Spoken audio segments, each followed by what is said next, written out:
The sound of shattering glass cut through the Friday night air like a gunshot. The jukebox died mid-chorus. 43 people in Anchor Bar turned their heads in perfect synchronicity, drawn by that universal human instinct that recognizes conflict before conscious thought catches up. "You think you're someone special?" Lieutenant Jasper Reed rose from his booth with the kind of deliberate slowness that promised violence. 6'3" of lean muscle and weaponized ego, backlit by the neon Budweiser sign that had been flickering since Desert Storm. He pointed at Willow Harper with the same finger he'd probably used to pull triggers in places whose names were still classified. "Wearing that shirt, do you have any idea what it means?" Willow stood frozen in the narrow aisle between tables 6 and 7, a tray of buffalo wings balanced in her left hand. She looked down at her chest, where the golden trident gleamed against black cotton, the Navy SEAL insignia that had sparked this confrontation. She was 5'4" in her work sneakers. Reed could have used her head as an armrest. She opened her mouth. Nothing came out. "That's the Navy SEAL trident, lady." Reed's voice climbed in volume, playing to the crowd now. Behind him, 4 men unfolded from their seats like a perfectly coordinated machine, all broad shoulders, tight haircuts, and the kind of swagger that came from knowing you could break most things in the room, including people. "And I can absolutely guarantee that you're not a SEAL, because there are no women on my team, and I know every single team on the West Coast." The bar had gone silent except for the air conditioning's mechanical wheeze. Phones emerged from pockets and purses. The red recording lights multiplied like distant stars.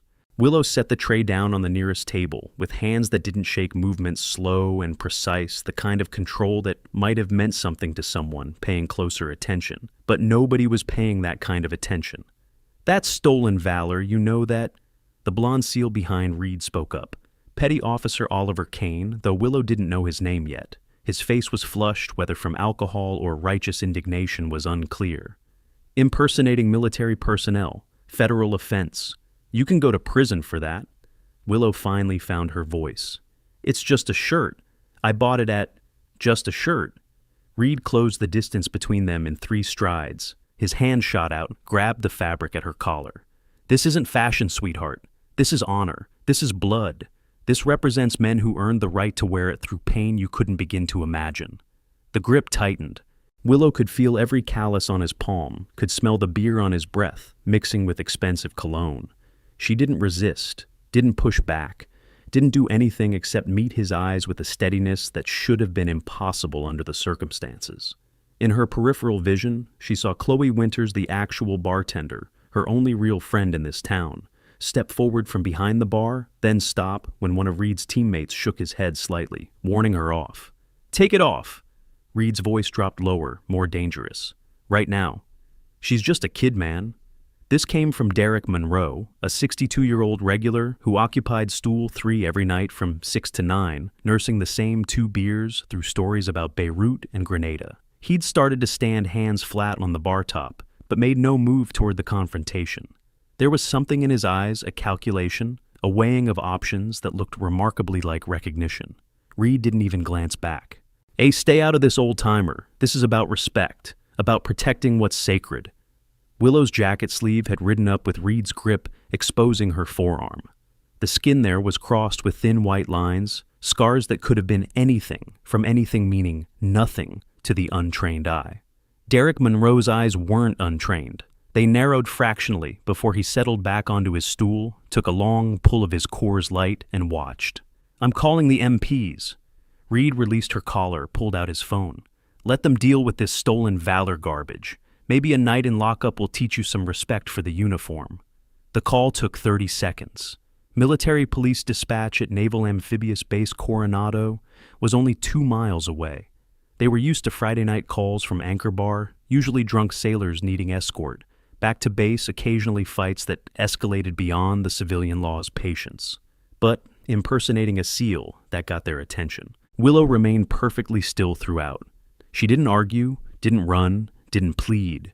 Just stood there with her hands loose at her sides, weight balanced evenly on both feet, breathing steady and controlled. The kind of calm that comes from training, or shock, or something else entirely. When Sergeant Mason Drake arrived 12 minutes later with Corporal Amber Torres in tow, He approached the situation with the weariness of a man who'd processed too many of these complaints. 26 years old, 5 years in the MPs, Drake had developed the particular brand of cynicism that came from dealing with military wannabes, SEAL groupies, and the assorted chaos that orbited one of America's most elite special operations bases. "Another one," he muttered to Torres as they surveyed the scene. "What is it this month? Fourth fake operator we've processed." Torres, younger and less jaded, studied Willow more carefully. She doesn't look the type. They never do until they're in handcuffs crying about how it was just a misunderstanding.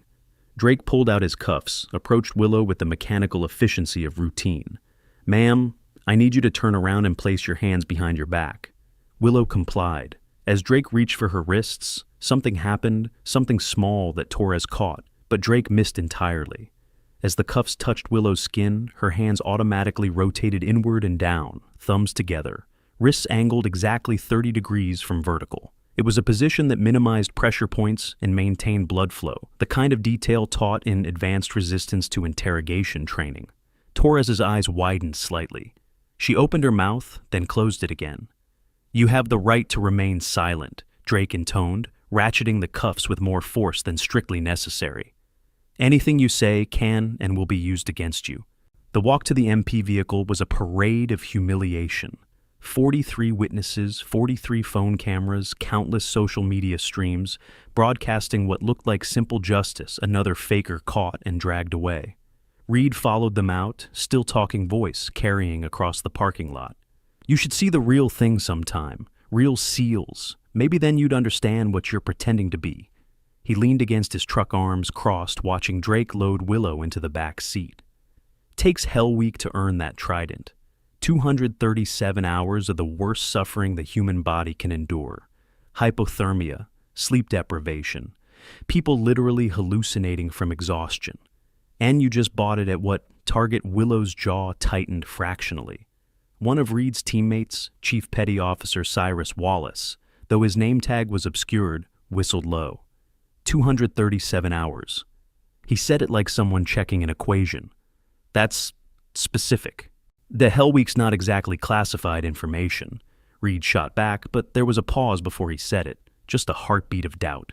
The MP cruiser pulled away, leaving behind a bar full of witnesses already crafting their versions of the story for maximum virality. Chloe Winters stood in the doorway, cell phone in hand, staring at the space where her quiet co-worker had been arrested. She pulled up Willow's contact. They'd exchanged numbers during the hiring process 3 months ago.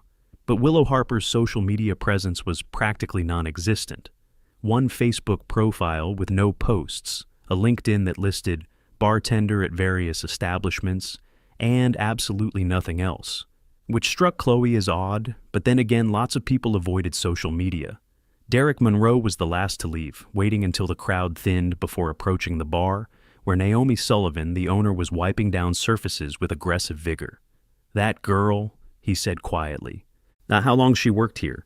3 months, best employee I've got. Always on time, never calls in, and sick doesn't complain." Naomi paused mid-wipe. "You know something, Derek?" Monroe studied the amber liquid in his glass, then drained it. "I know that people who can stay that calm under that kind of pressure usually learned it somewhere specific. And I know that Hell Week is 232 hours, not 237. Lieutenant Reed got his own qualification timeline wrong. He set down exact payment for his tab, including the usual tip. I also know that sometimes the people who look weakest are the ones you should worry about most. Should I be worried? Not about her." Monroe pulled on his jacket, a worn leather number with Marine Corps insignia barely visible on the shoulder. "But those SEALs might want to start worrying. Good night, Naomi." The military police station at the main gate of Naval Amphibious Base Coronado was designed for processing, not comfort. Concrete floors, fluorescent lights that flickered every 47 seconds, metal furniture bolted to the ground, and that particular institutional smell of disinfectant failing to mask decades of sweat and fear. Drake walked Willow through processing with the cheerfulness of someone who'd found the humor in routine degradation. "Empty your pockets, everything on the table, jewelry too." Willow complied. The contents were sparse, a driver's license identifying her as Willow Harper, age 31, address in San Diego's Hillcrest neighborhood. $43 in bills and change. A single key on a plain ring. A folding knife with a 3-inch blade legal, but Drake raised an eyebrow. No phone, which struck Torres as odd for someone under 35, but wasn't technically relevant. What happens next will leave you speechless. Before we continue, if you're already hooked by this shocking confrontation, hit that subscribe button and turn on notifications so you never miss stories like this. These real-life military encounters reveal truths that are stranger than fiction. The tension is about to escalate in ways nobody in that bar could have predicted. Stay with us. You won't believe what they discover about this quiet bartender. This story gets more intense with every passing minute. Fingerprinting. Drake led her to the scanner, pressed her fingers against the glass one by one. Willow's hands were smaller than average, but the calluses were unmistakable thick pads across the palm below each finger, the kind that came from gripping weapons or climbing ropes or both. Drake noticed them, but misinterpreted. "You work construction or something." "Bartender," Willow said quietly. "Lots of glassware." Torres, standing behind Drake, saw the calluses differently. She'd gone through basic combat training, learned to shoot, climb, rappel. Her hands had developed calluses in specific places. These weren't bartender hands. These were something else. The fingerprint scan completed. Drake frowned at the screen. "Huh. No criminal record. Not even a parking ticket." "Told you," Willow said. "Yeah, well, tell it to the judge." Drake jerked his thumb toward the hallway. "Interrogation room 2. Let's go." The walk down the corridor gave Torres a chance to observe more closely. Willow's gait was unusual, perfectly balanced each step, landing heel-toe with minimal sound-weight distribution, optimized for rapid direction change. Military bearing, but not parade ground precision. Something more tactical. Interrogation room 2 was 8 feet by 10 feet, 1 metal table, 3 chairs, a two-way mirror that everyone pretended wasn't a two-way mirror. Drake pointed to the chair facing the mirror. "Sit." Willow sat. Her posture was perfect, back straight, feet flat on the floor, hands resting on the table. But she scanned the room with a thoroughness that suggested automatic threat assessment. 2 seconds to catalog exits, 1 second to note the camera position, a half second to calculate the most vulnerable structural point in the drywall to the left of the door. Torres caught all of it. The more she watched, the more convinced she became that something was very wrong with this arrest. Reed arrived 20 minutes later with his SEAL team in tow, their presence transforming the station into something between a fraternity house and a courthouse. Chief Petty Officer Cyrus Wallace, 38 years old, 2 deployment stars on his warfare, pinned the kind of reputation that made junior officers nervous, walked point. He'd served in places that didn't appear on maps, with people whose names were redacted from official reports. This her, Wallace studied Willow through the two-way mirror. Drake had left her alone for the past 15 minutes. Standard protocol let them stew, and Willow hadn't moved except to breathe. No fidgeting, no nervous energy, no signs of stress despite being in handcuffs in an interrogation room. "That's her," Reed confirmed. "Caught her red-handed wearing SEAL insignia at Anchor Bar." "Where'd she get the shirt?" "Claims she bought it somewhere. I didn't let her finish the lie." Wallace grunted, still watching. Willow's eyes had found the camera in the upper right corner of the room. She looked directly at it for exactly 3 seconds, expression neutral, then returned her gaze to the table. It wasn't the behavior of someone caught in a crime. It was the behavior of someone documenting the situation. "She doesn't act guilty," Wallace observed. "They never think they are," Reed replied. "That's the problem. They see it as cosplay, not disrespect." The door to the observation room opened. Lieutenant Fiona Blackwood entered with the kind of authority that came from both rank and righteousness. 33 years old, JAG officer specialist in military justice, and someone who'd spent her entire career fighting to be taken seriously in a male-dominated institution. She had exactly 0 patience for women who, in her view, disrespected that fight by faking credentials. "Gentlemen," she nodded to the assembled SEALs, pointedly ignored Drake. "I'm here to observe the interview. This falls under military jurisdiction given the location and the nature of the alleged offense." "We haven't charged her yet," Drake protested weakly. "Then let's remedy that." Blackwood moved to the mirror, studied Willow with open disdain.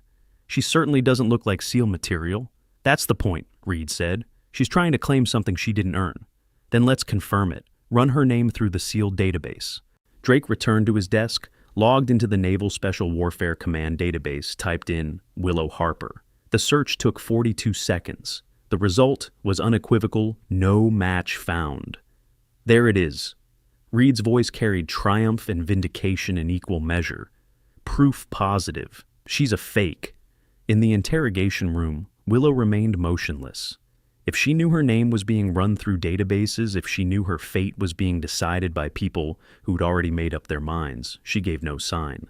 Just sat there with the patience of someone who'd learned to wait, who'd trained for situations exactly like this, who knew that time was a weapon if you knew how to use it. Torres entered the observation room, addressed Wallace directly. "Sir, permission to speak." "Granted." "Something's not right about this. Her hands, she has the wrong calluses for a bartender. And the way she moved when Sergeant Drake cuffed her, she automatically assumed an interrogation-resistant position. That's advanced training. Or she watches too many YouTube videos." Reed dismissed. "You can learn anything online." "Can you learn muscle memory online?" Torres pressed. Because that was pure reflex. She didn't think about it. Wallace studied the young corporal with new interest. "What else did you notice?" "Her breathing. Standard box pattern 4 seconds and 4 seconds. Hold 4 seconds out. 4 seconds, hold. That's tactical breathing for stress management. And she hasn't looked at the door once. Most suspects in interrogation fixate on exits. She's focused on the camera and the structural integrity of the room itself." "Maybe she's just weird," Reed insisted, but his voice had lost some of its certainty. Blackwood cut through the debate with prosecutorial efficiency. "Speculation is irrelevant. The facts are simple. She's wearing SEAL insignia, she's not in the database, therefore she's impersonating. Let's proceed with the interview and formal charges." En depot. Down. While Willow Harper sat in interrogation room 2, and while the debate continued in the observation room, and while phones across San Diego shared videos of her arrest with increasingly sensational captions, 3 people were having very different reactions to the evening's events. At his home in La Jolla, Derek Monroe sat at a desk that hadn't seen use in months and pulled out a lockbox from the bottom drawer. Inside were items from a previous life dog tags unit, patches of faded photograph of 12 men in desert camouflage standing in front of a compound that didn't exist anymore. He found what he was looking for, a phone number written on the back of a business card, 15 years old, but still valid because certain numbers never changed. He dialed. It rang 6 times before someone picked up. "This is a secure line," a woman's voice said. "Identify yourself." "Derek Monroe, 1st Marine Division, retired 2009. Authorization code, Tango Oscar November 37. A pause. Keyboard clicking. "Authorization confirmed. State your business." "I need to report a potential security breach. There's a woman who just got arrested for impersonating a SEAL at Naval Amphibious Base Coronado. But I think she might be one of yours." Another pause, longer this time. "Describe her." Monroe did, including details about her composure, her automatic responses, her apparent training. When he finished, the woman on the other end of the line said nothing for 23 seconds. "We'll look into it," she finally said. "Do not interfere further. Do not discuss this call with anyone. Clear." "Crystal." The line went dead. Back at Anchor, Bar Chloe Winters was closing up when her phone rang. Unknown number. She almost didn't answer, but something made her. "Is this Chloe?" A man's voice, older, calm. "Who's asking?" "A friend of Willow's. I need to know, in the 3 months she's worked there, did she ever talk about her past? Where she's from? What she did before bartending?" Chloe's grip tightened on the phone. "Who is this?" "Someone trying to help her. Please. It's important." Chloe thought back through dozens of shifts. Willow had been the perfect coworker, reliable, competent, friendly enough, but never oversharing. They'd talked about surface things, weather, customers, sports. But personal history. She never talked about herself, like ever. I figured she was just private. "Did anyone unusual ever come into the bar asking for her specifically?" "No, she kept to herself. Regulars liked her because she remembered orders and didn't make small talk. If anyone asks police, military, anyone, you don't know anything. Understood? But I don't know anything. Good. Keep it that way. The call ended. Chloe stood in the empty bar phone, still pressed to her ear, wondering what exactly she'd gotten caught in the middle of. In the observation room at the MP station, the debate had evolved into a plan. Wallace, despite his initial skepticism, had been persuaded by Blackwood's prosecutorial certainty. But he added his own twist. Before we formally charge her, I want to test her. If she's going to claim knowledge of SEAL operations, let's see if she actually knows anything. How? Drake asked. Weapons test, standard field strip and reassembly. Every SEAL can do it blindfolded. If she's never been through training, she'll fail immediately. Reed grinned. I like it. Public humiliation before criminal charges. Poetic. Torres felt her stomach tighten, but said nothing. She was too junior to argue with officers, especially SEALs with combat deployments. But she made a mental note to document everything, just in case this turned into something other than what it appeared to be. They entered the interrogation room together, Wallace Reed Drake and Blackwood. Willow looked up as they filed, and her expression unchanged. If she was intimidated by 4 people surrounding her in a locked room, she didn't show it. Wallace set a disassembled M4 carbine on the table in front of her. Upper receiver, lower receiver, bolt, carrier group, charging handle, and various springs and pins all laid out in deliberate chaos. Standard issue, nothing special, but also nothing a civilian would normally have access to. You want to wear the trident? Wallace's voice was measured, almost gentle. It was somehow more threatening than Reed's aggression. Then prove you understand what it represents. Field strip this weapon, then reassemble it. Every SEAL learns this in Bud S. If you've actually earned the right to wear that shirt, this should be easy. Willow looked at the weapon components. Something flickered in her eyes. Recognition, calculation, or maybe just resignation. Her hands were still cuffed. You'll need to take these off, she said quietly. Her first words in nearly an hour. Drake unlocked the handcuffs. Willow rotated her wrists, slowly returning circulation, the movement economical and practiced. She flexed her fingers once, then reached for the weapon parts. What happened next took exactly 47 seconds. Her hands moved with the kind of fluidity that comes from repetition measured in thousands of hours.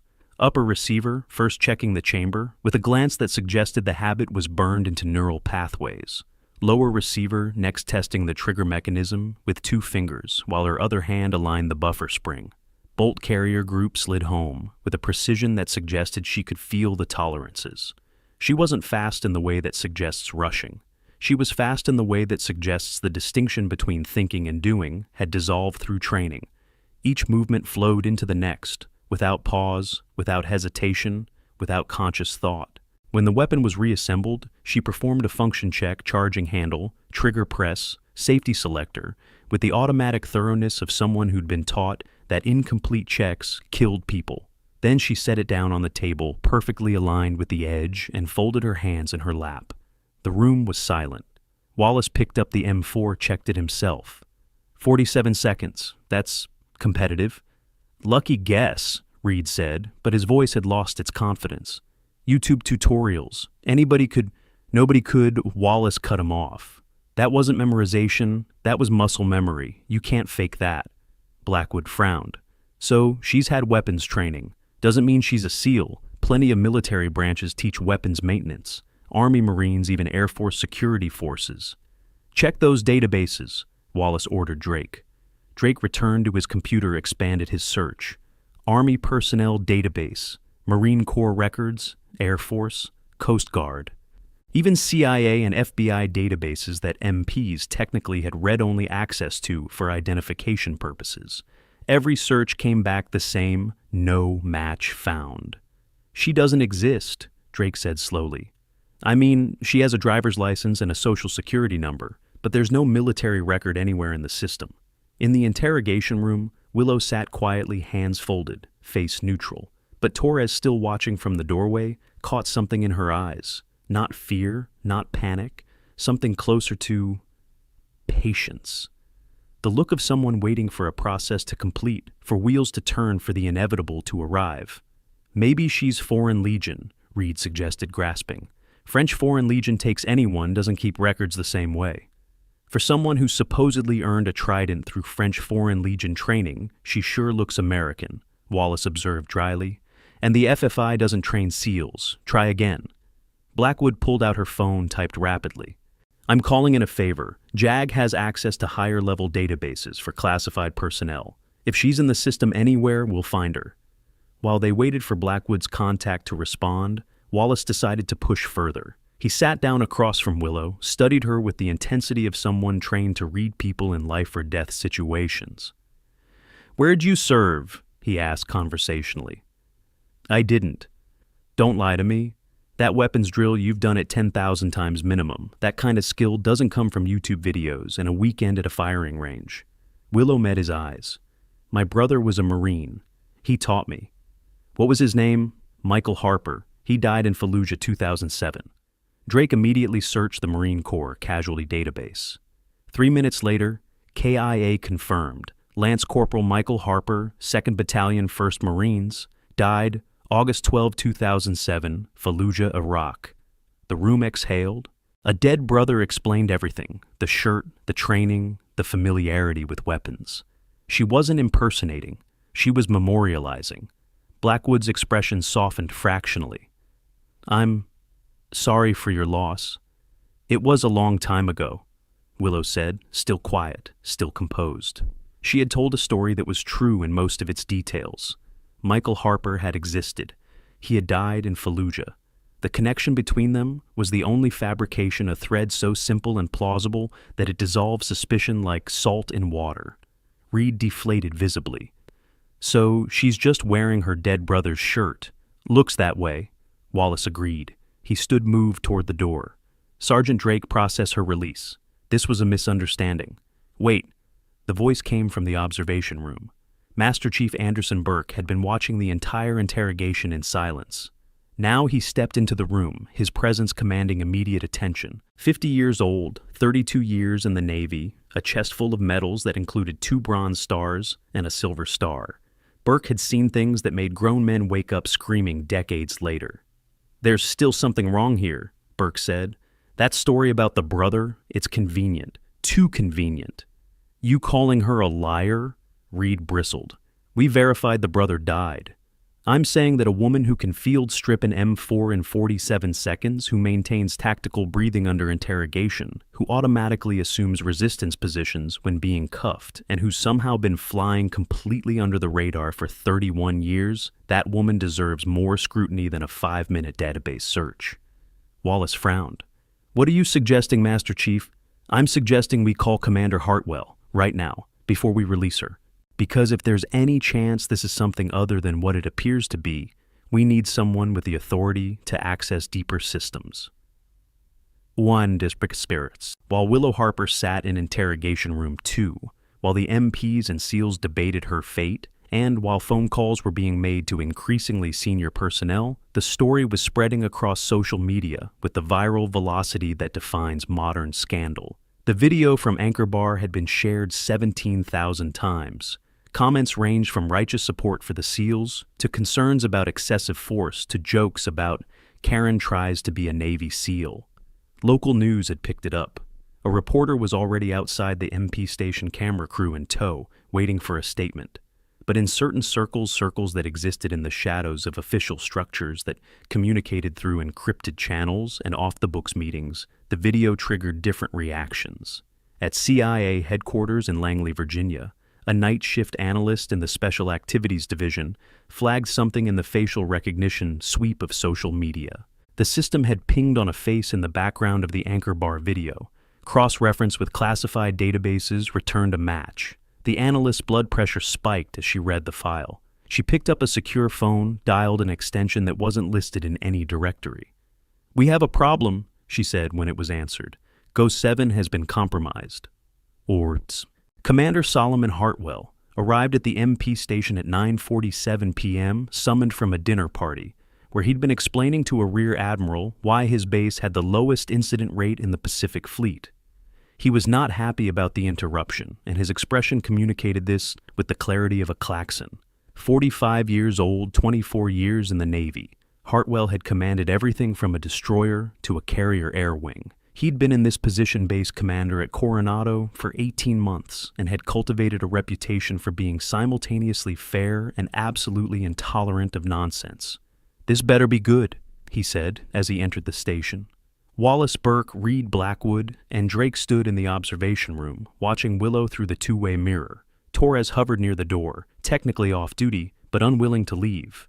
Burke briefed him in 90 seconds, covering everything from the initial arrest to the weapons test to the convenient dead brother story. Hartwell studied Willow through the glass. "She doesn't look like a threat." "That's what concerns me, sir," Burke replied. "She doesn't look like anything, which is either the truth she's nobody or it's the best cover I've ever seen." "You're suggesting she's undercover, here on my base." "I'm suggesting we eliminate that possibility before releasing her. Because if she is something other than a bartender with a dead brother, and we let her walk and something happens, that's on us." Hartwell considered this. He was a careful man, methodical, the kind of officer who'd risen through ranks by making few mistakes and learning from all of them. What databases have been checked? All standard military personnel systems, criminal records, known associates, social media. Everything came back either clean or non-existent. What about higher classifications? "That's why we called you, sir.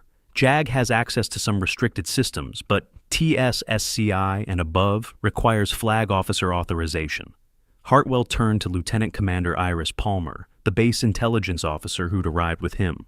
"Can you access JWICS, the Joint Worldwide Intelligence Communication System, the network where classified information lived?"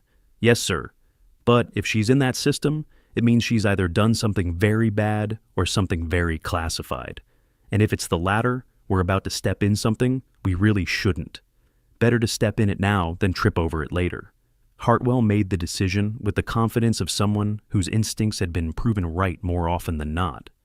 "Run her through every system you have access to. TS, SCI, SAP, even SCI. If there's anything we need to know." Palmer pulled out a secure tablet logged into systems that existed several levels above standard classification. Her fingers moved across the screen with practiced efficiency, inputting queries, waiting for responses, refining searches.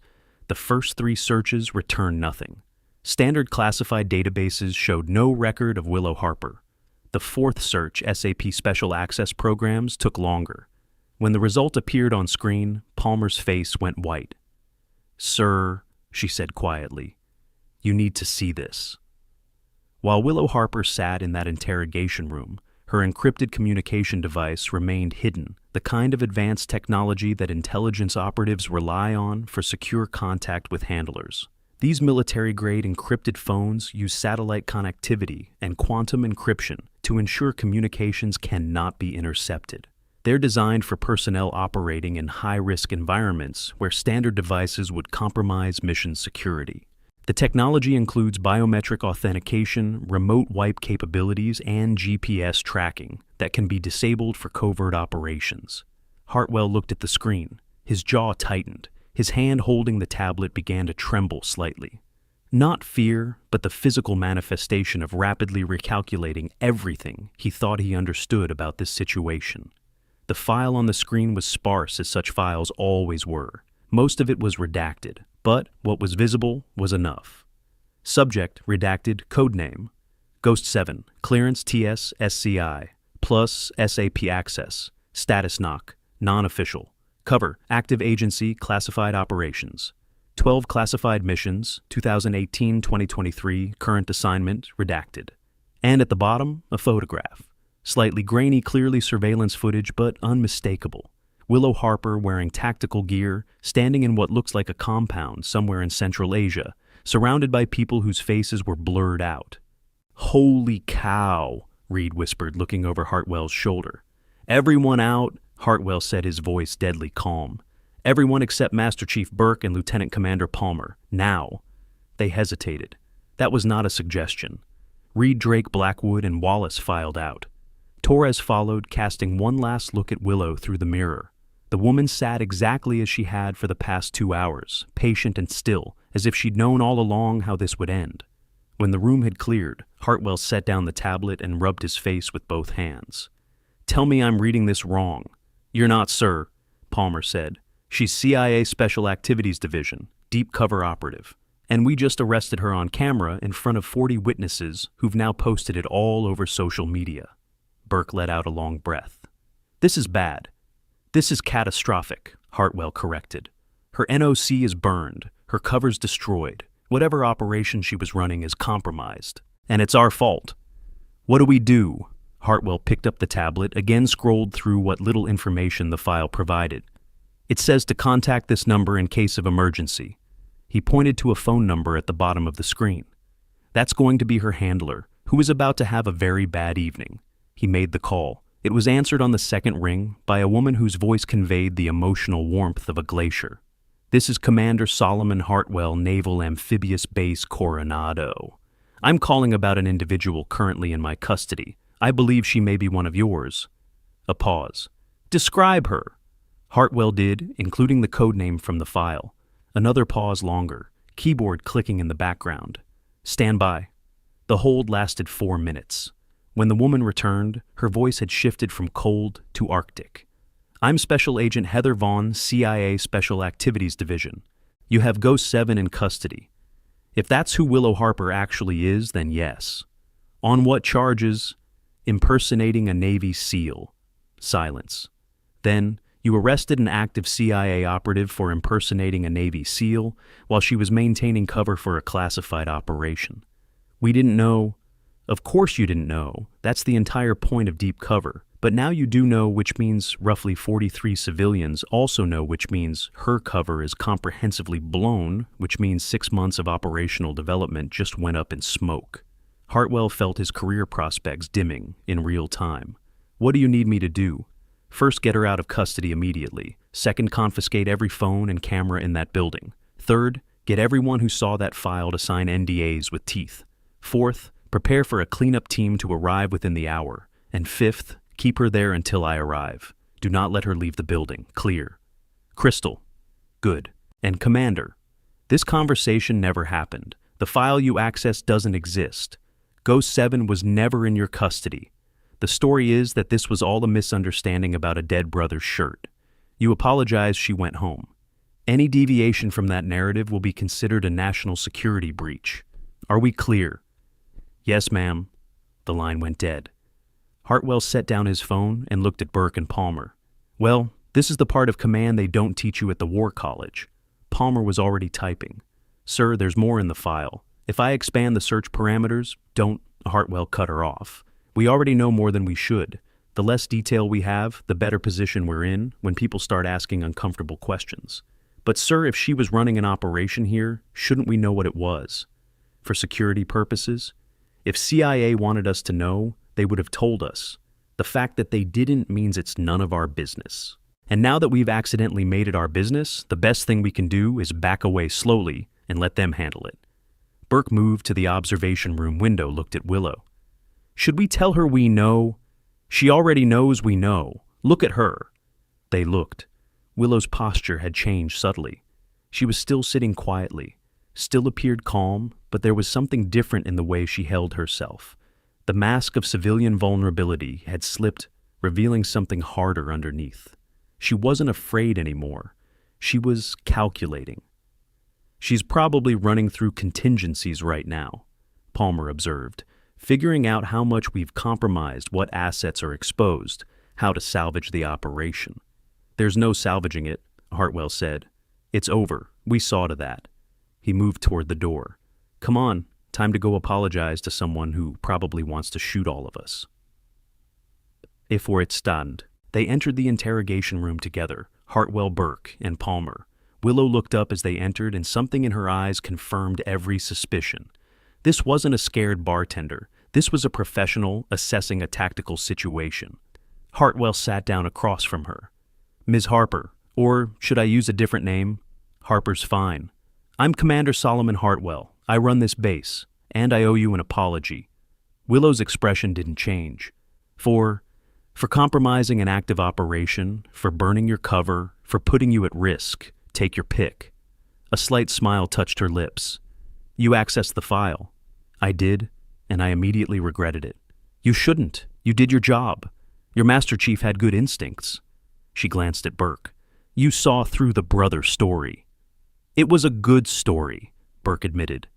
But you were too calm, too controlled. Nobody's that together after 2 hours of interrogation, unless they've been trained to be. So what happens now? Willow asked. Now we wait for your handler to arrive. We sign paperwork pretending this never happened, and we all go home and try to forget we ever met each other. And Lieutenant Reed, Hartwell's jaw tightened. Lieutenant Reed is about to have a very educational conversation about operational security and the importance of not making assumptions. He'll be lucky if his career survives the next 72 hours. He was protecting what he thought was his team's honor, Willow said. It was stupid, but I understand the impulse. That's generous. I've worked with SEALs before. They're protective of the trident. It's not entirely unreasonable to get angry at someone you think is stealing it. Palmer leaned forward. Can I ask, what were you doing here? What was the operation? Willow shook her head. Even if I could tell you, I wouldn't. It's compartmentalized for a reason. But I can tell you this. What I was doing was important. And now it's gone. So, whoever you were trying to protect by arresting me, you just made them more vulnerable, not less. The words landed like a physical blow. Hartwell had spent his entire career trying to keep people safe. The possibility that his actions had done the opposite was almost worse than the career implications. I'm sorry, he said again, and meant it. Apologies don't change the outcome, but I appreciate the intent. Willow stood stretched slightly. 2 hours of sitting had taken a physical toll, even on someone trained for it. How long until the cleanup team arrives? They said within the hour. That was 10 minutes ago. Then we have about 50 minutes of awkward silence ahead of us. Unless you want to uncuff me and let me use the bathroom like a normal person. Drake, standing in the doorway, moved forward with the cuff key. As he unlocked them, Willow rubbed her wrists and said quietly, You're good at your job, Sergeant. You ran every reasonable database. You followed protocol. This wasn't your failure. Drake looked like he wanted to believe that, but wasn't sure he could. The cleanup team arrived at 10:38 p.m. in 3 black SUVs that parked in the secure loading area behind the MP station. 6 people emerged, 4 men, 2 women, all wearing civilian clothes that somehow screamed federal agent. They moved with the coordinated efficiency of people who'd done this before, carrying equipment cases and mobile communication gear. Special Agent Heather Vaughn led them. 40 years old, 15 years with CIA, the last 8 in Special Activities Division, running operations that would never appear in history books. She had the kind of face that people forgot 5 minutes after meeting her, not unattractive, not memorable, the perfect equipment for someone in her line of work. She found Hartwell in his office. Commander, we need to talk. They talked for 17 minutes.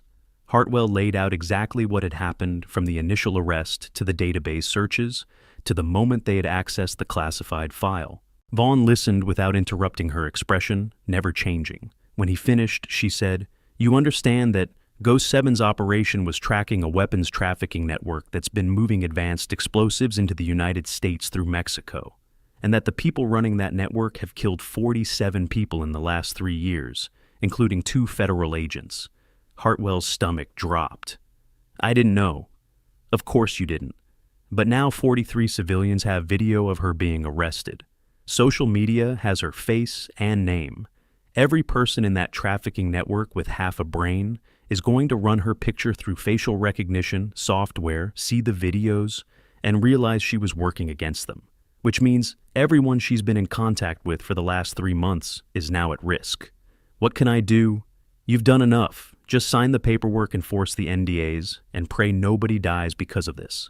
The words were delivered without particular venom, but they struck with the force of a physical assault. Hartwell had commanded thousands of sailors, had been responsible for billions of dollars of equipment, had made decisions in combat that determined who lived and died. But this accidentally sabotaging a CIA operation and potentially getting people killed was a new category of failure. Vaughn softened slightly, recognizing the impact.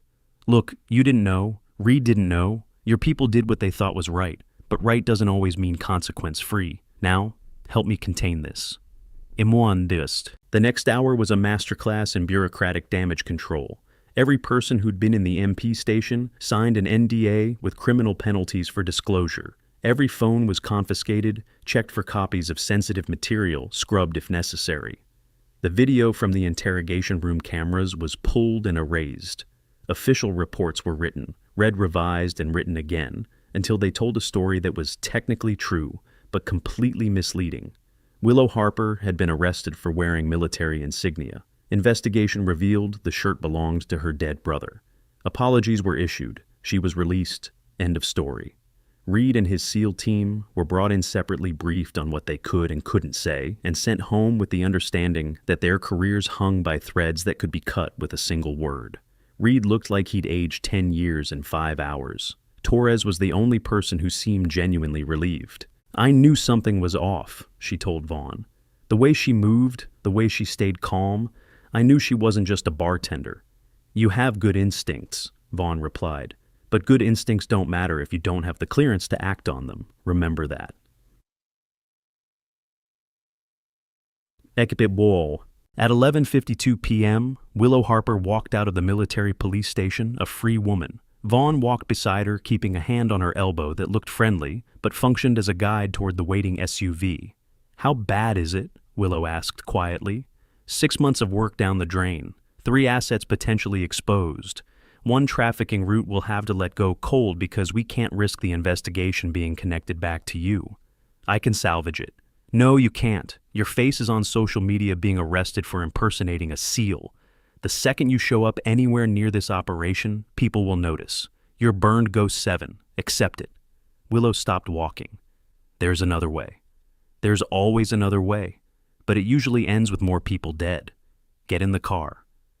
They drove in silence for 20 minutes, heading toward a safe house in Point Loma, where Willow would spend the night before being extracted back to Virginia for debriefing.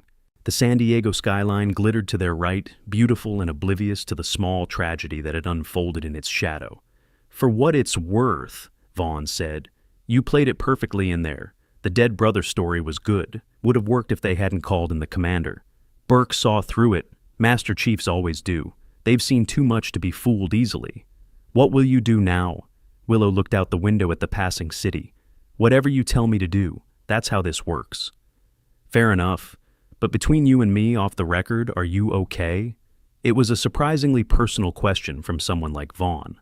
Willow considered it carefully. "I've been undercover for 6 months. I've built relationships, established patterns, become someone other than myself. And in 2 hours, all of that was stripped away by people who thought they were doing the right thing. So, no, I'm not okay, but I will be. That's the job." "That's the job," Willow agreed. The SUV turned onto a quiet residential street, pulled into a driveway that led to a house that looked like every other house on the block. Anonymous, forgettable, perfect. "One night here," Vaughn said. "Transport leaves at 0600. Pack light, everything from your cover identity gets left behind." "Even the shirt," Vaughn almost smiled. "Especially the shirt. That thing's caused enough trouble." Willow got out of the car. Stretch took a deep breath of the cool night air. She'd been Willow Harper bartender for 6 months. Tomorrow she'd be someone else, or maybe she'd go back to being whoever she actually was under all the layers of cover identities and operational personas. She honestly wasn't sure anymore. Ghost 7. Vaughn called from the car window. "One more thing. The Commander Hartwell, he felt terrible about this. Said to tell you he was sorry." "He already told me. He meant it." "I know." Willow turned toward the house. "They all meant it. That's what makes it worse. If they'd been malicious, I could hate them. But they weren't. They were just doing their jobs. And sometimes good people doing good jobs still manage to destroy things." She walked into the safe house without looking back. The door closed behind her with a soft click that sounded like an ending. At 6:15 a.m., Willow Harper, or the person who'd been playing her, boarded a military transport plane at North Island Naval Air Station. The loadmaster didn't ask questions. The pilot had been briefed to forget the passenger existed the moment they landed at Andrews Air Force Base outside Washington. As the plane climbed over the Pacific Ocean, Willow pulled out a phone, not the one taken by the MPs, but a backup kept for emergencies, and checked the news feeds one last time. The story of her arrest had mostly disappeared, buried under the weight of more interesting scandals. A few local news sites still had pieces about stolen valor, incident resolved. But they were already sliding down the front pages. In 48 hours, nobody would remember it happened, except Willow would remember, and Commander Hartwell would remember, and Master Chief Burke, and Corporal Torres, and Special Agent Vaughn, and everyone else whose lives had intersected with this small disaster. And somewhere in Mexico, in a warehouse or a safe house or a trafficking route that Willow had spent 6 months mapping, someone would eventually put the pieces together and realize that the bartender from San Diego had been something more, would realize they'd been watched, documented, compromised. And when that happened, people would die. Maybe not immediately, maybe not directly, but cause and effect were long chains in this business, and every link was forged in blood. Willow closed her eyes and tried to sleep. It didn't come easily. Or, are you still watching good? Because the mystery is about to deepen in ways that will make your jaw drop. If you're enjoying this investigation into Willow's true identity, show your support by liking this video. Share it with anyone who loves military stories with unexpected twists. The biggest reveal is still ahead. Trust me, you need to see this. 3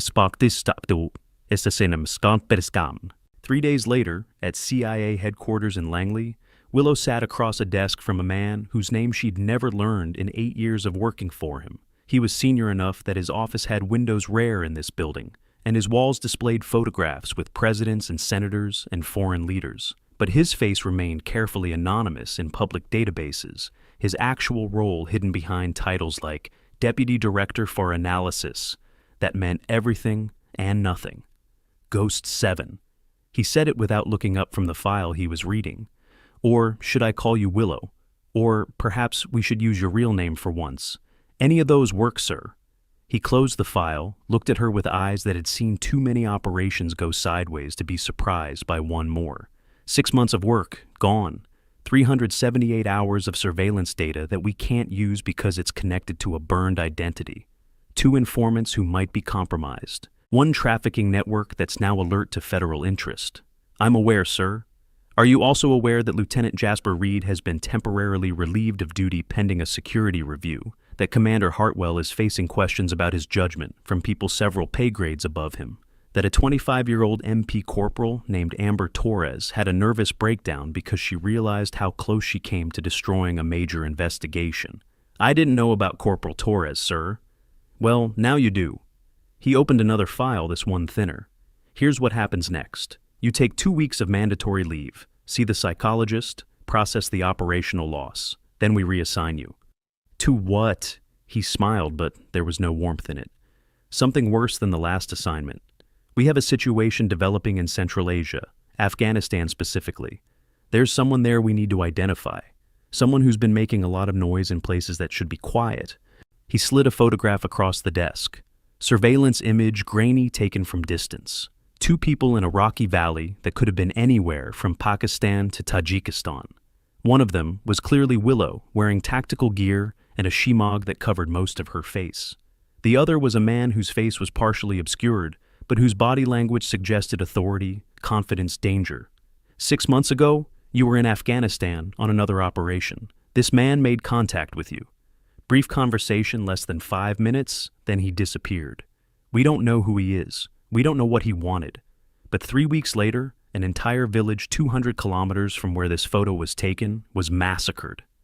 47 people dead. Women, children, everyone. The Taliban blamed us. We didn't do it. So, who did Willow study the photograph trying to remember? 6 months ago seemed like a lifetime.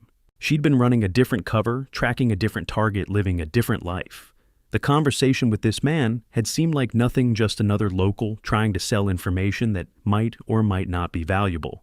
But 47 people were dead, and someone thought this man was connected. What do you want me to do? She asked. Find him, figure out what he wanted from you, figure out who he works for, and figure out if he's someone we need to stop before more people die. That's a significant upgrade from tracking weapons smugglers in San Diego. Yes, it is. Which is why you're going back Ghost 7, because you're one of the few people who might be able to identify him, and because you need to prove that the disaster in Coronado was an unfortunate accident, not a sign that you're losing your edge. Willow looked at the photograph again. The man's face was maybe 30% visible enough to recognize if she saw him again, not enough to run through facial recognition with any confidence. His posture suggested military training, But that could mean anything from special forces to private military contractor to terrorist with good fundamentals. When do I leave? 72 hours. You'll fly commercial to Dubai, then military transport to Bagram. From there, you're on your own. We'll provide support where we can, but this is deep cover again. No backup, no official presence, no safety net. So, basically another Tuesday. He almost smiled. Basically, any questions? Just one. The man in the photo, what makes you think he wanted me dead? You said that earlier. The deputy director leaned back in his chair, steepled his fingers. Because 2 weeks after that village massacre, someone put a price on your head. $500,000 to anyone who could confirm Ghost 7's real identity and location. It was pulled down after 24 hours, but the fact that it existed at all suggests someone knows who you are and wants you gone. We don't know if it's connected to this man, but the timing is suspicious. Willow felt something cold settle in her chest. $500,000 was serious money, the kind of money that attracted serious attention, the kind of money that suggested she'd stumbled into something much larger than a simple weapons trafficking investigation. "I'll find him," she said. "Good. Because if you don't, the next photograph might be of your funeral." Whoopsas. Intelligence operatives and military contractors working in classified operations require specialized insurance coverage that standard policies don't provide. These comprehensive plans cover international incidents, classified medical treatments, legal defense for security clearance issues, and emergency extraction services. The policies include disability coverage for injuries sustained during covert operations, and life insurance that pays out even when cause of death cannot be publicly disclosed. Financial protection designed specifically for those serving in America's most sensitive national security roles. In San Diego, 3 weeks after the arrest, that wasn't really an arrest, Commander Hartwell sat in his office reading reports that should have been routine, but felt like landmines. The incident with Ghost 7 had officially been classified as resolved without incident, but the unofficial consequences were still rippling outward. Lieutenant Reed had been reassigned to a training command in Mississippi, technically not a punishment. Officially, a career development opportunity, practically a form of exile that everyone understood but nobody acknowledged. His SEAL career wasn't over, but it would never be what it could have been. Chief Petty Officer Wallace had retired 6 months earlier than planned, citing family reasons that were technically true, but incomplete. He'd seen too much, knew too much, and wanted to be far away from the questions that might eventually come, asking what exactly he'd learned that night. Corporal Torres had requested and received a transfer to Okinawa. She was a good MP with a promising career, but the knowledge that she'd been right, that something was wrong, that Willow Harper was more than she appeared, and that nobody had listened to her until it was too late, had soured her on the command structure. She needed distance and a fresh start. Master Chief Burke had taken exactly the opposite approach. He'd requested additional clearances, asked for assignment to Naval Intelligence, and was currently learning everything he could about how to recognize undercover operatives before accidentally destroying their missions. His reasoning was simple. If it happened once, it could happen again, and next time he wanted to be the person who prevented the disaster rather than caused it. Hartwell himself had received a private conversation with a 2-star admiral who'd explained in terms that were friendly but absolutely clear that his career trajectory had been permanently altered. He'd never see 3 stars. He'd probably never see 2. He'd retire as a commander, maybe captain, if he was lucky, and the reason would never be stated officially, but everyone would know. He'd compromised a CIA operation. He'd burned an active Enoch. He'd made decisions that were reasonable and justified and completely correct according to every regulation and policy, and they'd still cause significant damage to national security. That was how it worked sometimes. Good people making good decisions still managed to break things. The universe didn't care about intentions. Hartwell looked at the framed photograph on his wall, his commissioning day 24 years ago, young and confident and certain that the world made sense. He'd learned a lot since then. Learned that certainty was a luxury, that good intentions weren't enough, that sometimes doing everything right still meant losing. He wondered where Ghost 7 was now, what new identity she'd assumed, what new operation she was running, whether she thought about that night in the MP station, or whether it was just one more blur in a career full of covers and compromises. He'd probably never know. That was the nature of her work, anonymous secret, forgotten as quickly as possible. The only people who remembered were the ones who'd stumbled into her shadow and realized too late what they'd found. Hartwell picked up a pen, signed another routine form, and tried to forget. But forgetting wasn't as easy as it should have been. In Coronado, at Anchor Bar, Chloe Winters served drinks to a Friday night crowd that looked almost identical to the one from 3 weeks ago. Same regulars, same orders, same conversations about sports and deployments and the latest base gossip. Nobody talked about Willow Harper anymore. The arrest had been news for maybe 3 days before being forgotten. Just another stolen valor incident that turned out to be nothing. The internet had moved on to newer outrages, but Chloe remembered. She remembered the phone call from the stranger who'd asked questions. She remembered watching her coworker, her friend, being led away in handcuffs. She remembered the 3 months of working together when Willow had been perfectly pleasant, perfectly professional, and perfectly opaque. She'd learned exactly nothing about who Willow Harper actually was, and now she never would. Naomi Sullivan, the bar owner, had hired a replacement within a week. Nice girl, competent, showed up on time. But she wasn't Willow. She talked too much, shared too freely, existed in ways that normal people did. Willow had been a ghost even before she left. Chloe just hadn't realized it. At closing time, as Chloe wiped down the bar and counted tips, she noticed Derek Monroe still sitting on his usual stool. He'd been quieter than usual lately, drinking a little more, staying a little longer. "You knew?" Chloe said, not a question. Monroe looked up from his glass. "Knew what? About Willow. You knew she wasn't just a bartender." He studied her for a long moment, calculating how much truth to share. "I suspected. Didn't know for sure. But, yeah, I suspected. You served with her, in Afghanistan. I never said that. You didn't have to." Chloe set down her cleaning rag. "What was she really? Even if I knew, which I'm not saying I do, I couldn't tell you. Some things stay secret for good reasons. And the rest of us just stumble around in the dark. Welcome to the world, kid. Most of it happens in the dark. The things that matter, the things that keep us safe, we never see them. We never know about them. We just live our lives while other people do the work we can't imagine. That's a depressing worldview." Monroe drained his glass, set it down with careful precision. "It's a realistic worldview. Willow, whoever she really was, she was doing something important. Important enough that when it got exposed, very serious, people moved very quickly to contain it. That tells you everything you need to know. Which is that we're lucky. Lucky that people like her exist, lucky that they do what they do, and lucky that most of the time we get to stay ignorant and safe." He stood, pulled on his jacket, left money on the bar for his tab. At the door he paused.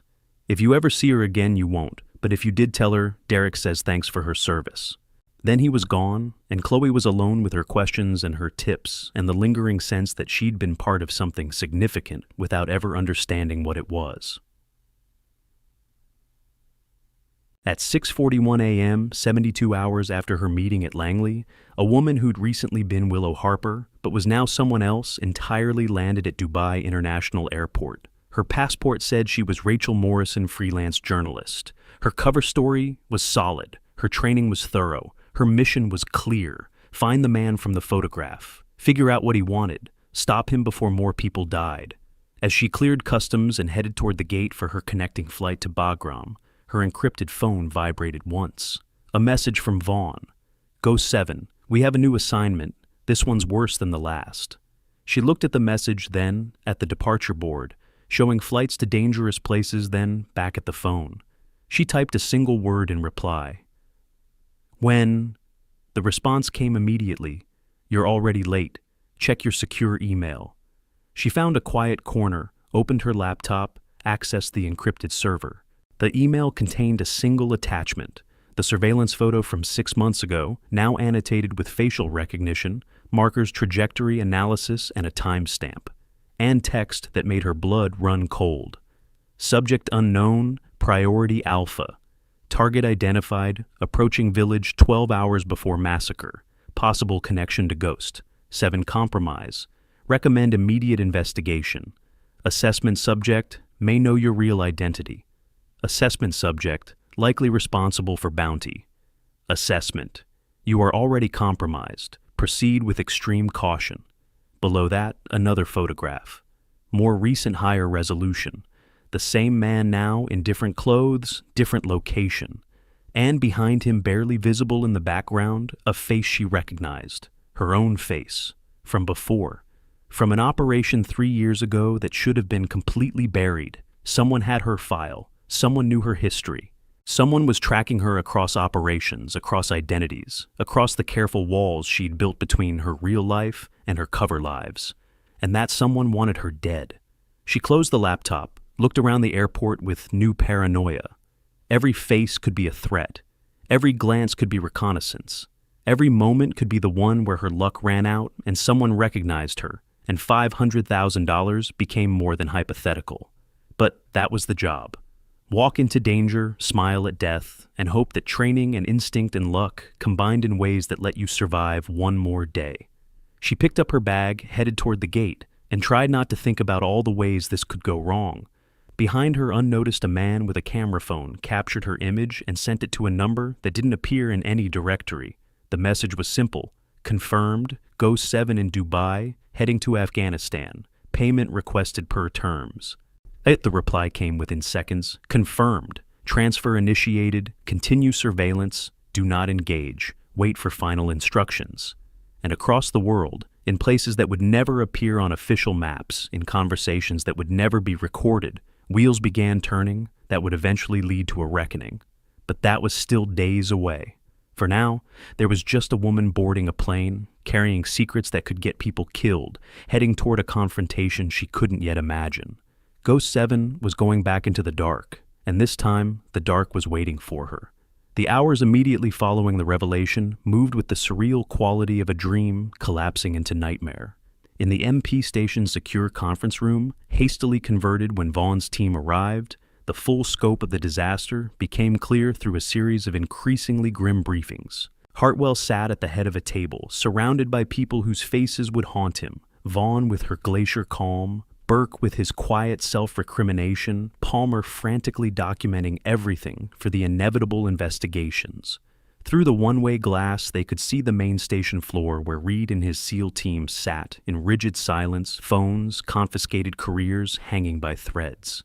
"Let me make this absolutely clear," Vaughn said, her voice cutting through the room like a scalpel. Ghost 7 spent 6 months building an identity as Willow Harper. She established patterns developed, relationships became invisible. That invisibility was her protection. Now, 43 civilians have video of her arrest. Those videos have been shared 17,000 times. Facial recognition software has already tagged her in databases we can't control. "We can scrub the videos," Palmer offered. "Issue takedown notices, and create a Streisand effect that makes it worse." "No, the videos stay up. We let them fade naturally, but the damage is done. Everyone in that trafficking network now knows a bartender named Willow Harper got arrested for stolen valor. They'll run her face. They'll find connections, and when they do, everyone she contacted becomes a liability." Burke's jaw tightened. "How many people are we talking about?" 3 primary assets, 7 secondary contacts. Maybe 24 people who interacted with her regularly enough to be considered associates. Any of them could be targeted for interrogation about what they know. "Interrogation," Hartwell repeated quietly. "You mean torture." "I mean interrogation. Whether it involves torture depends on how cooperative people are and how desperate the traffickers get." Vaughn pulled up a map on the laptop, red dots scattered across San Diego and northern Mexico. "These are known locations for the network we were tracking: arms dealers, smugglers, corrupt officials. Ghost 7 had identified 70% of their operation. Now they know we were watching." The room absorbed this in silence. 17,000 shares. 70% of an operation. Lives measured in percentages and probabilities. "What do you need from us?" Hartwell asked. "Complete documentation of everyone who had access to Ghost 7 during custody. Every person who saw the classified file. Every individual who knows she's CIA. They all sign enhanced NDAs with criminal penalties. Anyone talks, they go to federal prison. No exceptions, no warnings, no second chances. That includes Lieutenant Reed. Especially Lieutenant Reed." Vaughn's eyes were flat, emotionless. "He started this. He grabbed her in public. He called the MPs. He escalated when any reasonable person would have de-escalated. His ego put national security at risk. He thought he was protecting the Trident. I don't care what he thought, I care what he did. And what he did was compromise an active operation. Vaughn closed her laptop with decisive finality. Here's what happens next. Ghost 7 extracts tonight. You process paperwork saying this was a misunderstanding about a dead brother's shirt, which is technically true since we built that into her cover. Reed and his team get security briefings that terrify them into permanent silence. Everyone else involved gets threatened with prosecution if they breathe a word, and we pray that the trafficking network is too busy covering their own assets to start killing people. Pray? Burke repeated. That's our plan. Prayer. No, Master Chief. Prayer is what we do while our actual assets try to salvage what's left of this operation, using methods I can't discuss with people who don't have clearance. Vaughn gathered her materials. Commander Hartwell, I need your conference room for the next 6 hours. Send Reed in first. This conversation is going to be unpleasant. One de bis. Lieutenant Jasper Reed entered the conference room at 12:17 a.m., looking like a man approaching his own execution. Vaughn didn't invite him to sit. She stood near the window, silhouetted against the parking lot lights, and let him stand at attention for 90 seconds before speaking. Do you know what Enoch means, Lieutenant? No, ma'am. Non-official cover. It's the deepest form of undercover work. No diplomatic immunity, no official connection to the government, no safety net. If a NOC operative gets caught, we deny they exist. If they get killed, their families get a folded flag and a story about a training accident. They operate completely alone in constant danger with nothing but their training and their wits keeping them alive. Reed's face had gone pale. Ma'am, you didn't know, I'm aware, but ignorance isn't a defense when the consequences involve national security. Vaughn turned to face him directly. Ghost 7 spent 6 months building cover. 6 months of 20-hour days of living a lie so thoroughly that she probably forgot who she really was. She did this to track weapons that kill Americans, and you destroyed it in 6 minutes because someone wearing a Trident shirt hurt your feelings. It wasn't about feelings, ma'am. It was about honor. Don't. Vaughn's voice dropped to something colder than ice. Don't talk to me about honor. Honor is doing your job even when nobody knows. Honor is sacrificing everything for a mission that will never be acknowledged. Ghost 7 has more honor in her little finger than you have in your entire body. And you nearly got her killed because you needed to be right in front of a crowd. Reed's shoulders slumped. What happens now? Now you sign an NDA that says if you discuss any detail of tonight, any detail with anyone, ever you'll be prosecuted for espionage. Then you go back to your team and you tell them the same thing. Then you live the rest of your career knowing you almost destroyed something important because you couldn't control your ego. She slid papers across the table. 10 pages of dense legal text. Reed picked them up with shaking hands. One more thing, Vaughn added. Ghost 7 had a source inside that trafficking network, a man who'd been feeding her information for 4 months risking his life because he believed in what she was doing. Tomorrow morning, his body will probably be found in a ditch outside Tijuana, and that's on you, Lieutenant. You wear that sealed trident because you earned it through Hell Week. He's going to die because you needed everyone to know you earned it. Reed's face crumbled. He tried to speak, failed, tried again. I'm sorry. Your apology means nothing to a dead man. Sign the papers. He signed. His hand left sweat marks on the pages.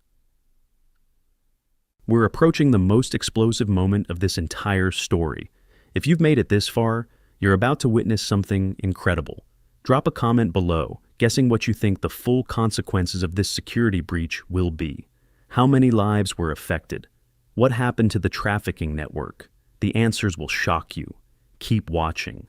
The consequence cascade began within hours, spreading like ripples from a stone dropped in still water. Each impact led to another. Each revelation triggered new protocols. Each person touched by the Ghost 7 incident found their life altered in ways both immediate and profound. Layer 1. Immediate scene. Consequences. By 2 a.m., every person who'd been in the MP station had been processed through Vaughn's team. NDAs were signed under threat of federal prosecution. Phones were forensically analyzed and selectively wiped. The video footage from Interrogation Room 2 was pulled from servers and replaced with corrupted files that would frustrate any future investigation. Sheriff Hugo Mitchell, the civilian law enforcement who'd responded to the initial incident, received a visit from two federal agents who explained in excruciating detail that discussing this case with anyone, including his own department, would constitute obstruction of a federal investigation. Mitchell had been in law enforcement for 32 years. He knew when to shut up and look the other way. Naomi Sullivan, owner of Anchor Bar, was briefed at 3:15 a.m. by agents who arrived in her living room and scared her cat. She learned that her former employee had been working for the federal government in some capacity she couldn't know about, and that talking about it would result in her liquor license being permanently revoked. Naomi was savvy enough to understand this was the gentle version of the threat. The 43 witnesses from the bar were harder to track. Most of them had already posted videos, but the cleanup team was thorough. Within 6 hours, each witness received either a phone call or a personal visit. The message was consistent national security federal law, criminal penalties for disclosure. Most people complied because they didn't want trouble. A few complied because they sensed something genuinely important was at stake. One person, a retired Army colonel who'd been at Table 8, complied because he recognized the specific flavor of CIA cleanup and knew better than to interfere. By dawn, the official story was set: Willow Harper, bartender, arrested for wearing her dead brother's military insignia. Investigation confirmed the shirt's origin. Apology issued, case closed, nothing to see here. But in Tijuana at 4:37 a.m., a man named Carlos Mendoza, who'd been passing information to a friendly bartender about shipment routes and meeting locations, was dragged from his apartment by three men who asked very specific questions about what he'd told La Gringa and who else she'd talked to. His screams lasted 17 minutes before his neighbors called the police. By the time they arrived, Mendoza was dead and the killers were gone. Layer 2. Personal ripple effects. Lieutenant Reed's career didn't end officially. It simply stopped progressing. Within a week, he received orders reassigning him to Naval Special Warfare Group 2 in Mississippi. Technically a lateral move, practically exile. Mississippi was where they sent SEALs who'd screwed up, but not badly enough for court-martial. It was where careers went to die slowly. Reed packed his apartment in silence, ignoring calls from teammates who wanted to know what really happened. At his going-away gathering sparsely attended, Chief Wallace pulled him aside. "You need to understand something," Wallace said quietly. "What we did, what you started, it wasn't wrong in principle. Protecting the Trident matters, but principle without wisdom is just rigidity, and rigidity breaks things. I know. Do you? Because from where I'm standing, you still think you were basically right, that if she'd just explained herself, this all could have been avoided, but people in her position can't explain themselves. That's the whole point. They live in shadows so we can live in light. And we just dragged her into the light and burned her alive."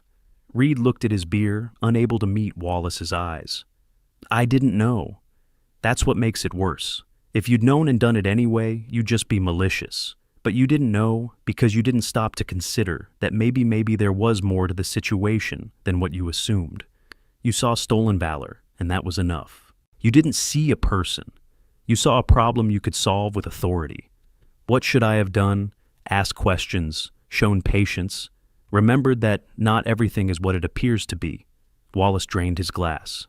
"I'm retiring, by the way. This was my last operation. I've been in for 20 years, seen some things, done some things. But this is the first time I've felt genuinely ashamed. Not because we did something evil, because we did something careless. And carelessness from people with power is just another form of violence." He left Reed at the bar, walked out into Mississippi humidity, and drove home to start a civilian life he'd been avoiding for years. The shame would fade eventually, but never completely disappear. Sergeant Mason Drake, the MP, who'd processed the arrest, received a formal letter of reprimand for insufficient diligence in investigating unusual circumstances. It was bureaucratic language that meant you should have known better. Drake wasn't fired, wasn't demoted, but his security clearance was flagged for enhanced review. Every future assignment would be scrutinized. Every background check would include this incident. He'd spend the rest of his career explaining why he'd arrested a CIA operative, and the explanations would never quite be sufficient. Corporal Amber Torres requested immediate transfer within 72 hours. Her reasoning was sound. She'd demonstrated good instincts by questioning the arrest, but nobody had listened to her until it was too late. That wasn't a command climate where she could thrive.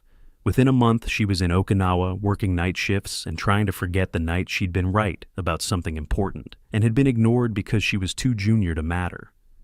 Lieutenant Fiona Blackwood's JAG career stalled in ways that would only become apparent over time. She wasn't formally punished, but she wasn't selected for the prestigious assignments she'd been tracking toward. Her name stopped appearing on promotion lists. 6 months later, when she inquired about why her commanding officer gave her a look that communicated everything you displayed bad judgment in a situation that embarrassed the Navy. That's not something we forget. Layer 3. Professional impact. The base security chief, a captain named Derek Foster who hadn't even been present during the arrest, found himself writing a 50-page report on protocol failures in handling suspected military impersonation cases.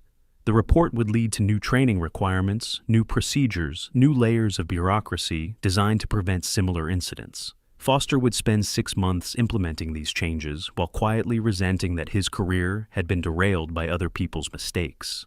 When Commander Hartwell accessed that classified database, he was navigating complex legal territory surrounding security clearances and need-to-know protocols.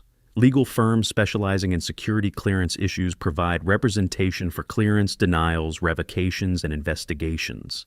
They handle cases involving polygraph disputes, foreign contact allegations, and financial issues affecting clearances.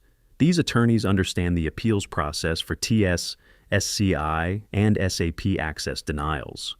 For military and intelligence personnel, having legal counsel who understands classified information protocols is essential for protecting careers and reputations. Lieutenant Commander Iris Palmer, who'd helped access the classified database, found herself promoted to a position she hadn't applied for liaison officer between Naval Intelligence and CIA. It was technically a career boost. In reality, it was a way to keep her close to people who could monitor whether she discussed things she shouldn't. Palmer was smart enough to recognize the promotion for what it was: a gilded cage with a security clearance padlock. Master Chief Burke's request for additional clearances was granted with surprising speed. The Navy recognized that his instincts had been correct. He'd sensed something wrong and pushed for deeper investigation. That kind of perception was valuable. Within 2 months, he was attending training at Dam Neck on how to identify intelligence operatives in the wild. The irony wasn't lost on him. He'd compromised an operative and was now being trained to protect them. Layer 4. Community transformation. Anchor Bar became briefly infamous. News crews camped outside for 3 days trying to get interviews about the Stolen Valor incident. Naomi Sullivan refused all requests, citing advice from her attorney, an attorney she'd never had before, but suddenly needed. Business increased for 2 weeks as people came to see where it happened, then decreased for 2 months as regulars stayed away from the circus. Eventually, equilibrium returned, but the character of the place had changed. There was a wariness now, a sense that the walls might have ears, that quiet customers might be more than they appeared. Chloe Winters, the bartender who'd befriended Willow, quit after 6 weeks. She couldn't shake the feeling of betrayal, not by Willow, but by her own perception. She'd worked side by side with someone for months and never suspected the truth. It made her question every interaction, second-guess every customer. Eventually, she took a job at a coffee shop in Carlsbad, where the stakes were lower and the secrets were just about who was sleeping with whom. Derek Monroe continued occupying stool 3 every night from 6 to 9, but he stopped talking about his service. The younger patrons assumed he'd gotten quieter with age. The truth was simpler. He'd been reminded that some stories were never meant to be told, and silence was its own form of respect. Layer 5. Institutional changes. The Navy issued a new directive within 3 weeks, Protocol for Handling Suspected Military Impersonation in Sensitive Base Proximity. It was 10 pages of bureaucratese that boiled down to slow down, ask questions, consider alternatives, don't assume.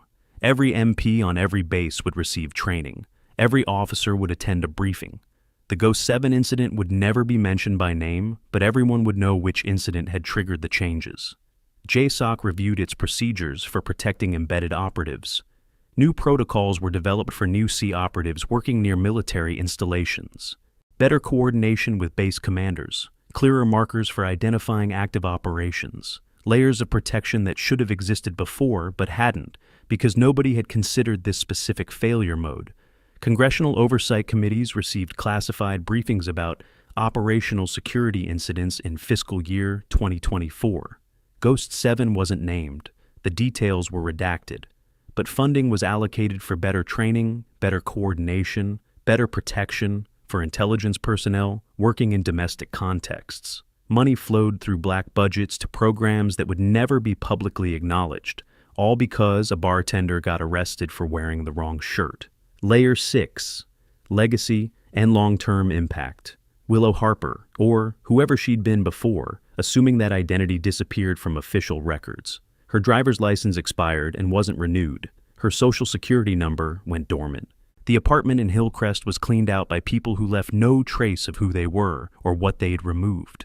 Within 3 months, it was as if Willow Harper had never existed, which was exactly the point. But the trafficking network she'd been investigating didn't disappear. It adapted. Routes changed, personnel shifted. Operations became more cautious, more paranoid, more difficult to penetrate.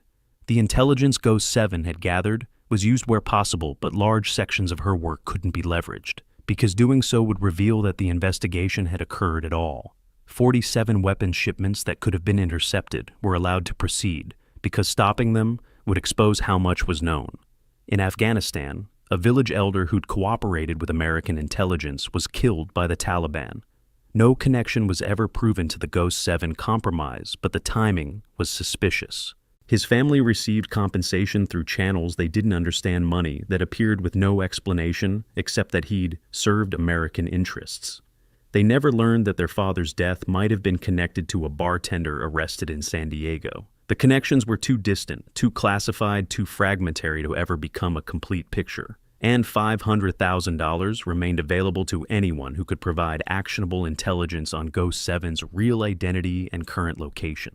The bounty didn't expire. It just waited. That revelation was insane, wasn't it? But the story doesn't end here. There's another video on your screen right now about a female helicopter pilot who faced similar discrimination until they discovered her classified military record. Click it after this video ends. You won't regret it.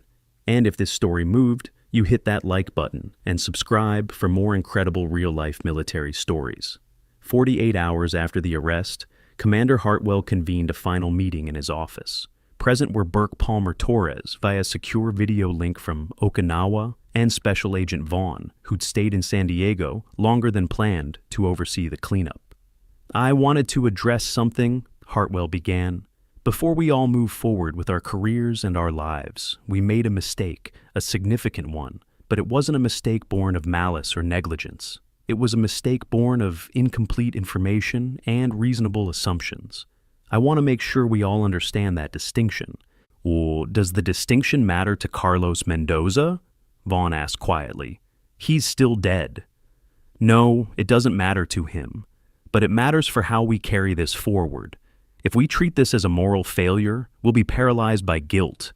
If we treat it as a learning experience, we'll be better at our jobs and better at protecting people." Burke nodded slowly. "Commander's right. What we did, what Reed started, and the rest of us enabled, it came from trying to do the right thing. We just had incomplete information about what the right thing actually was." "The road to hell," Vaughn observed, "is paved with good intentions, yes, but it's also the only road most of us have. We can't always know every variable. We just have to make the best decisions we can with the information we have." Torres spoke from the video screen, her voice tinny but clear. "I knew something was wrong. I said something was wrong. Nobody listened." "You were right," Hartwell acknowledged, "and that's something I'll carry with me. You were junior, you were new, and you were right. I should have listened. We all should have." "So what's the lesson?" Palmer asked. "Listen to junior enlisted more, trust our instincts. Don't arrest people wearing military insignia." "The lesson B's Vaughn said is that the world is more complicated than it appears, that people in positions of authority, people like all of you, have power to damage things you don't even know exist, and that power requires humility." Humility! Reed had said that word before leaving for Mississippi. "It's not a trait we emphasize in SEAL training." "Maybe it should be," Burke replied. "Confidence is important, but confidence without wisdom is just arrogance, and arrogance kills." They sat in silence for a moment, each processing their own relationship to that truth. Finally, Hartwell spoke. Ghost 7, whoever she is, wherever she is now, she served her country in ways we'll never fully understand. She took risks we can't imagine, and when we accidentally exposed her, she didn't rage or threaten or demand retribution. She just moved on to the next mission. That's professionalism at a level most of us will never achieve. Do you know where she is now? Torres asked. No, and I don't want to. The less we know, the safer she is. Hartwell looked at each person in the room. If there's nothing else, we're done here. Dismissed. They stood, gathered materials, began to leave. At the door, Burke paused. Sir, for what it's worth, you handled this as well as anyone could have. You made hard calls in impossible circumstances. That takes courage. Courage didn't save Carlos Mendoza. No, but it might save the next person. That's all we can hope for. 3 weeks later, in a briefing room at Bagram Airfield, Afghanistan, the woman who'd been Willow Harper, now operating under another name, with another cover, wearing another mask, reviewed intelligence photographs with a team of analysts who didn't know who she really was and didn't ask questions. The man from the photograph 6 months ago remained unidentified. Facial recognition had provided no matches.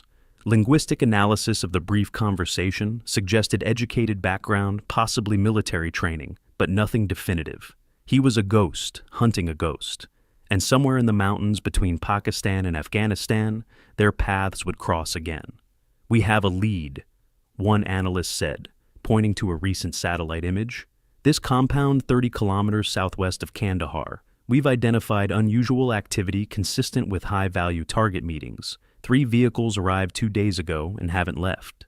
Ghost 7 studied the image.